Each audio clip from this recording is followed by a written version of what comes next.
Hmm.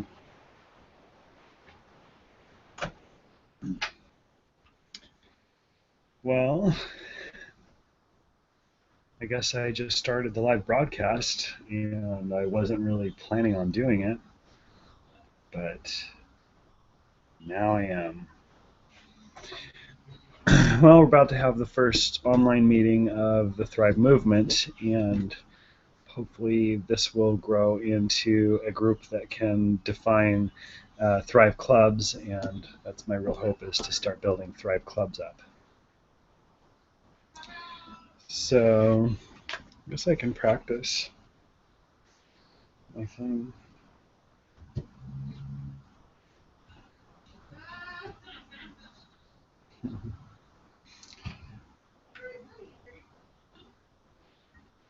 So the real question that we're going to start with is why the Thrive Club? Why do I want to start Thrive Club? And this is my feeling is that in every neighborhood in the entire country there are people hungry for change. Why is that? Well, I guess we'll never know because my note is old here and out of date. Let me check this one.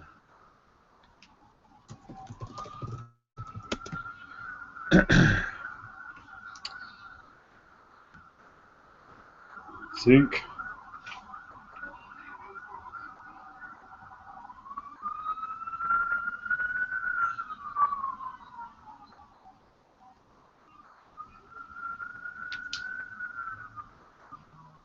This is not updating.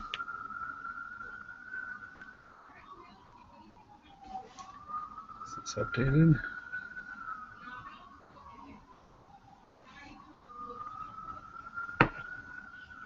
Come on.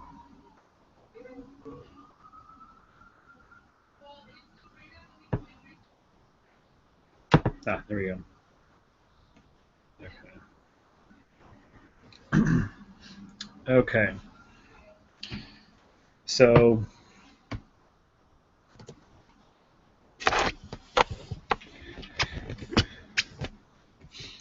the reason that I want to start Thrive Club is that the world is scary and it's been getting scarier.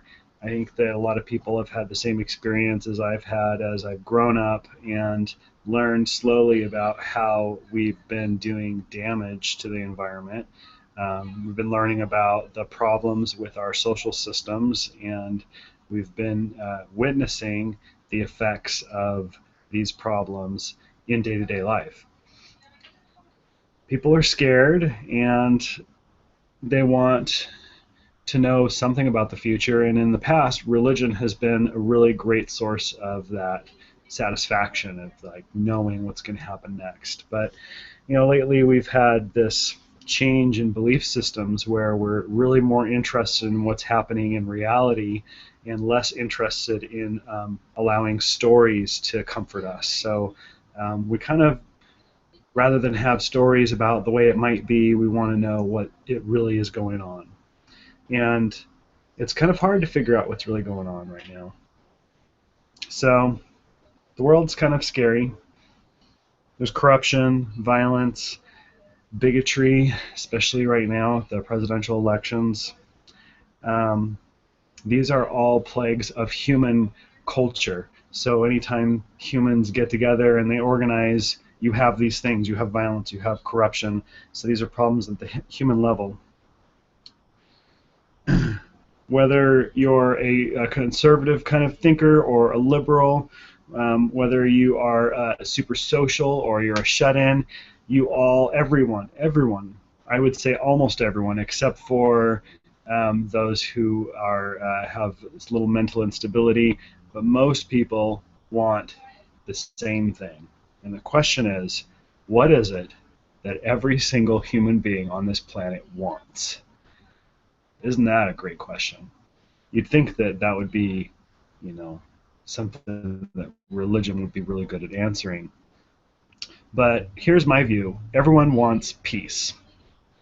peace is pretty cool because peace is good for everyone. There really isn't anyone that doesn't benefit from peace. And sure, you could say that big, huge corporations that are bankrolling wars and building weapons are certainly interested in the war machine, but ultimately we are talking about people, individual people who go to work and have a job and they go home and they want to live a life of value and purpose. And these people, most people, just want to enjoy their life. They don't want to spend every day fighting and scraping to make ends meet. They want to just enjoy the time that they've got. And I think that applies to almost everyone. So peace is what everyone wants. This idea has been around for a while because peace is such a powerful concept. When you think about it, peace means justice. You have to have justice in order to have a peaceful society. Peace means equality, racial equality, gender equality, every kind of identity equality, that we're treating each other as human beings and not judging each other. It means sustainability. You can't be peaceful unless you don't have to worry about where your food's coming from tomorrow, next week, next month, down the road. Your future generations are also taken care of. That's real sustainability and real peace. Peace means respect for other people and other life, and peace means lessening of suffering for everyone. And wouldn't that be wonderful? So we all really want peace, and this idea of peace has been around forever. Obviously, it's been the domain of artists for the longest time. We've got amazing songs that inspire us, give peace a chance. Others that I can't think of right now. I think that it's time to expand this concept of peace outside of the artistic realm, because it is practical. The problem is that it's made fun of. It's criticized. Peace is criticized by everyone because it's hard and there's plenty of failures. And let's face it, we're not doing a very good job at it. We certainly want it. Everyone wants it to happen, but it's not happening. It's not a part of our daily life. It's easy to see some progress that we've made and be hopeful about it, but it doesn't stop us all from questioning, where are we going? Is it going to get better? Is peace even possible? Well, fortunately, we're getting into the area here where there are answers. I believe, as Dr. Martin Luther King Jr. believed, and this quote came to me from Michael Shermer, who's one of my favorite authors and a huge influence on me. Martin Luther King said, "The arc of the moral universe is long, but it bends toward justice." I love that. So I believe that things are getting better. Peace is increasing. Peace is winning. Things are changing right now, and they're changing even more rapidly than they have in the past.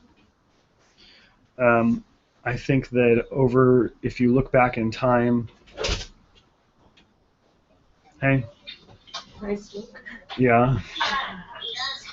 How's it going? Good. Are you excited? Yeah. Came in before you started. Okay. Yeah, I was doing something.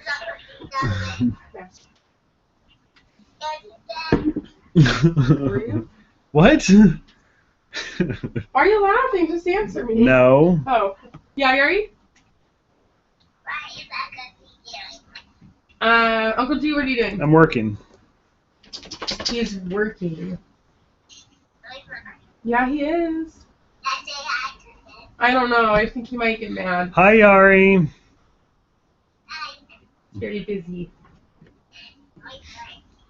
But you know what? You're going to see him in a couple days.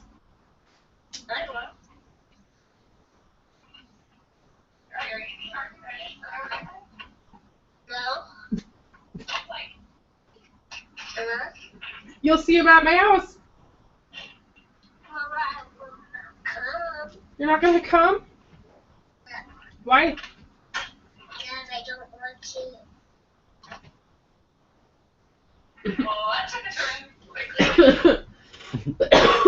to. Are you sure you don't want to come visit me? That's too bad because I'm going to that giant playground. No, giant. What if it has No, there's no stinky boys. Only good smelling boys. Stinky boys. Are you good? I'm waiting. Uncle Cheese not a smelly boy. Yari, I'm not a smelly boy. Who are you calling a smelly boy over there? A smelly man. She's like, oh, pardon me.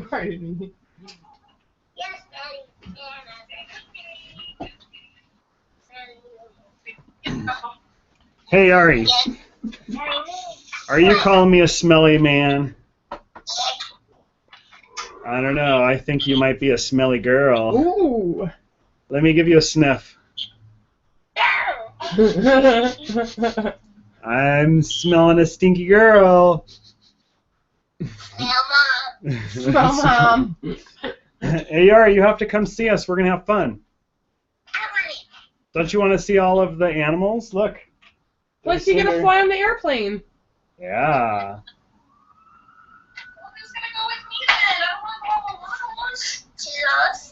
She took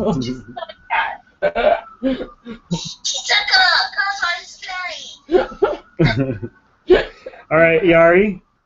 I have to go back to work now, okay? No, she just hung up. I'll explain it to her. Alright, sorry about this. It's alright. Can you call her back? Because it rings all my devices every time she calls in. Cool. Awesome. Wow, that's a lot of snow. It's crazy. So you want me to call her back? Yeah. Thanks, babe.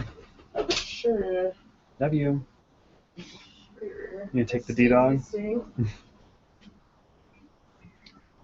She doesn't want to come, does she? You coming? She's not sure. No, that cat's Come on, Liv. Or Daisy. Alright, fine. Okay, Daisy. She wants to stay. She definitely All right. come. Okay. So, sorry about that distraction. Life is full of distractions, and we have to accommodate them. All right, so I was about to talk about the ideas of peace and how many experts today believe that peace is increasing and that we are actually winning this war against war. There's a really great book called The Better Angels of Our Nature, written by Better Angels of Our Nature. Well, I'll look it up here.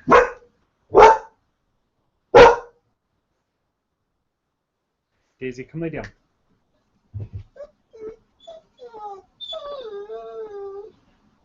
Come on.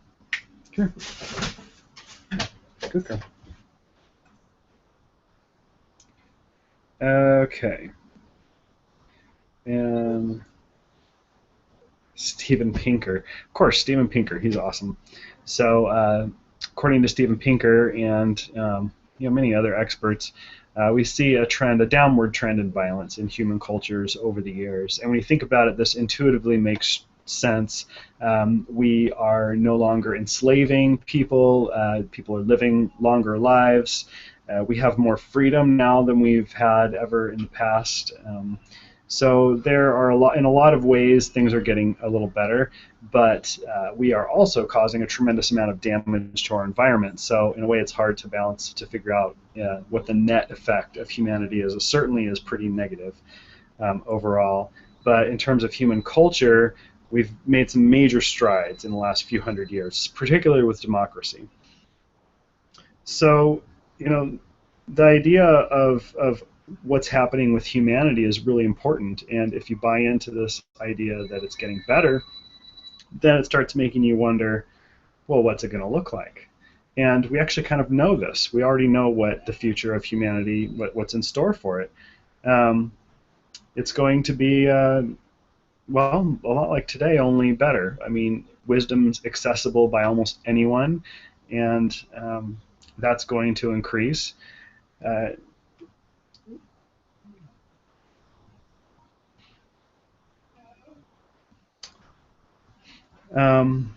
We're going to be more connected. Connection has been happening for a while now through the internet and social media, and we're going to be even more connected.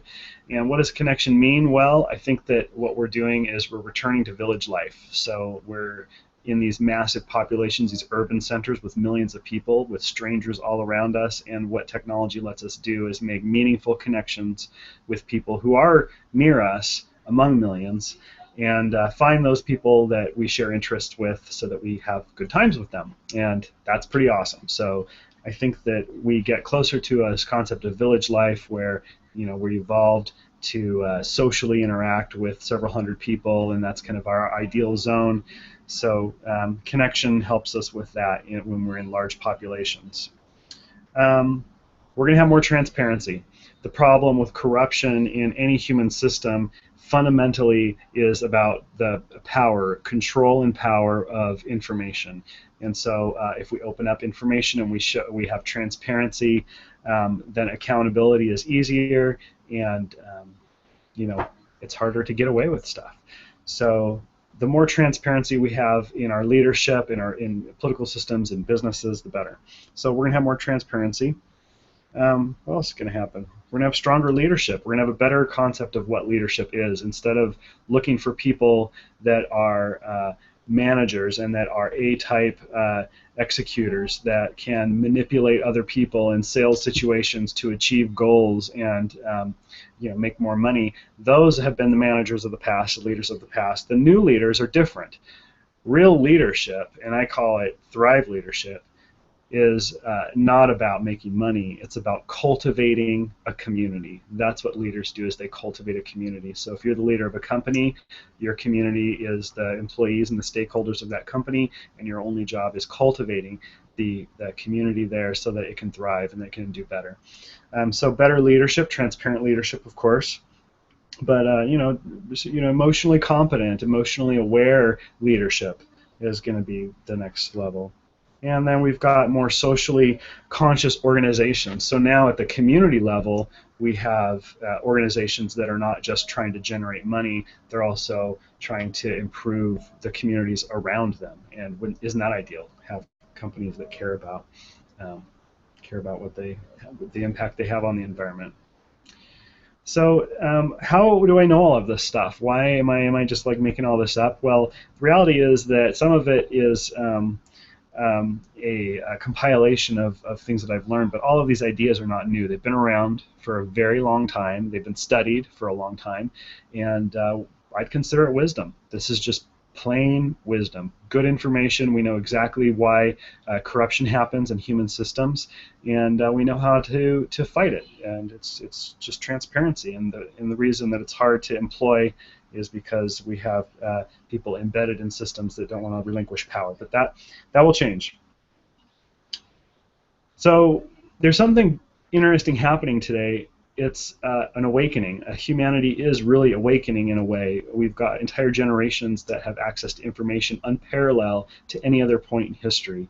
So we've got kids that are able to access this wisdom and grow up, get into their early adulthood with a tremendous amount of awareness and knowledge about how to run a good company, what a positive work environment looks like, how to motivate yourself and motivate the people around you. These are super smart people that are going to have high expectations for society that we're not currently making. So there's a lot of tension happening right now. People want to see a better place, they want to build better communities, but we're not really sure what the next step is. So we've got this awakening happening, and we've got tremendous movement in very specific ways. We've got political revolutions that surround specific candidates. We've got socially conscious businesses that are active and are doing really good things in their community and selling specific products in a nice way. And we've got community centers and community initiatives, school initiatives. We have things happening in our communities that are really positive and inspiring. They're helping the less fortunate, really bridging these gaps. These are all amazing things. These are all a part of what I would consider a Thrive movement. So change is happening. It's happening right now, and it's exciting. It's super exciting. This idea of peace is spilling out from the artistic realm, from its quiet roots there, and it's slowly influencing every domain of society.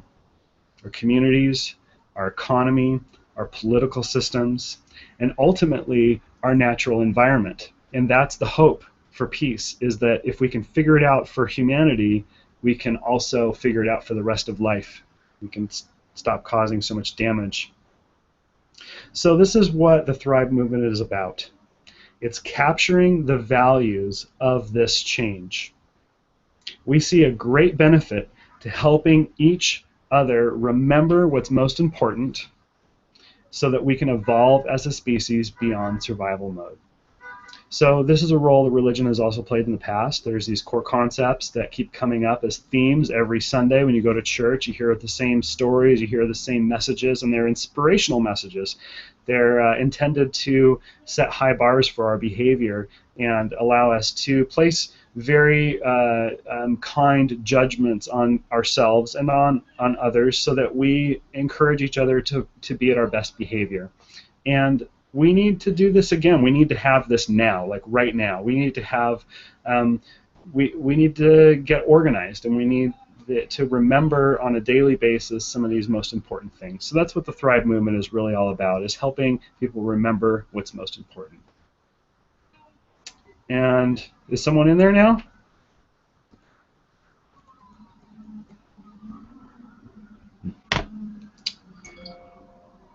All right. So we're going to begin here in a couple of minutes, but I'm finishing this last piece here. So Dan or Brad, if you're in, try and figure out how to send a chat.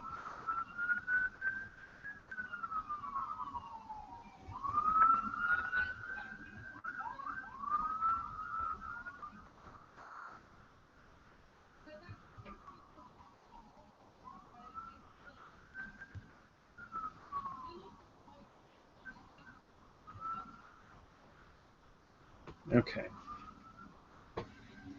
So how do we get other people in here?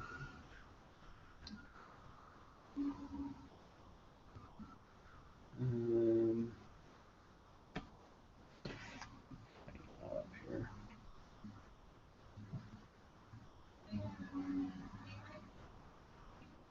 Okay, I don't see any emails, so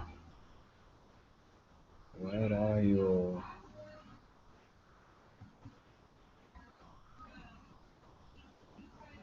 Ah, here we go. By people.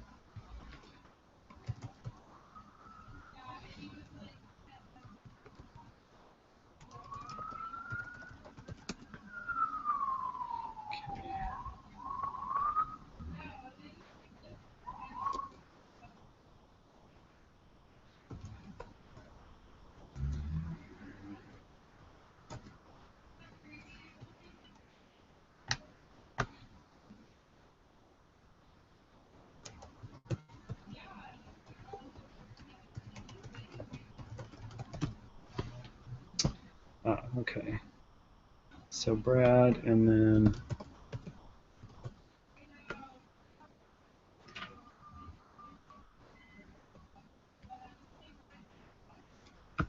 I just don't know which Dan.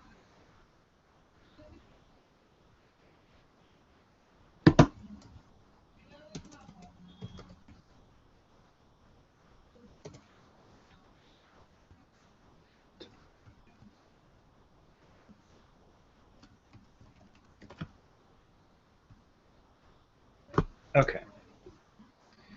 So I sent invitations to join the video chat to Dan. And I'm hoping that you'll join me. Okay, so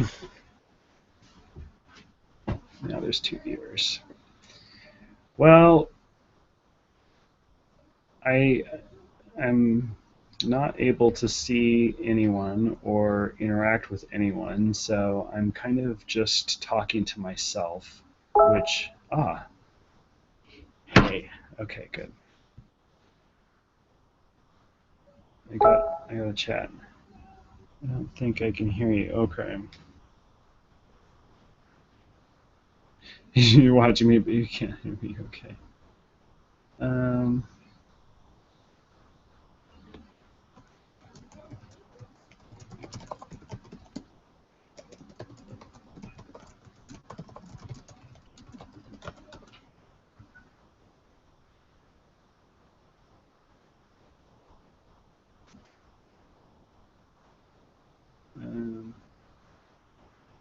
okay, so that's the chat. So why can't you guys hear me? You're supposed to be able to join with video. Can join Q&A live. Maybe turn Q&A off.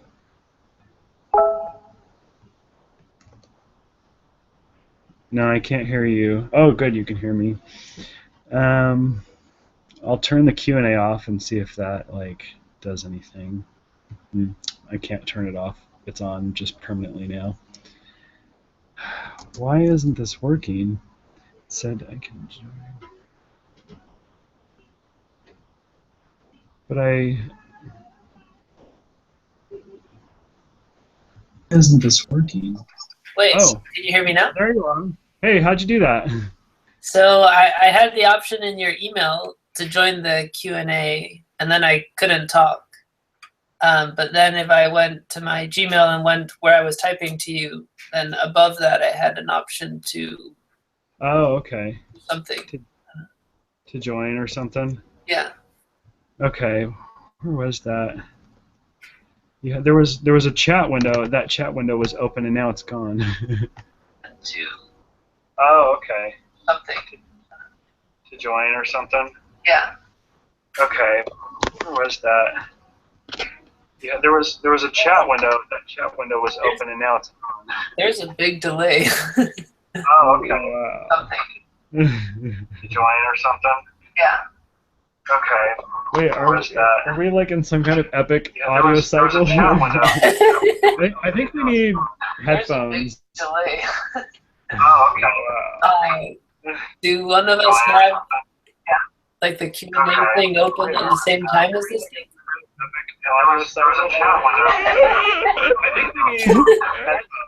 I feel like I'm in a chat with like 5 of me and 5 of you.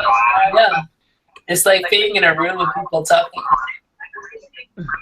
I guess I'm gonna stop this and start another chat. Sounds good. 5 of me and 5 of you. Yeah. It's like being in a room with people talking. All right.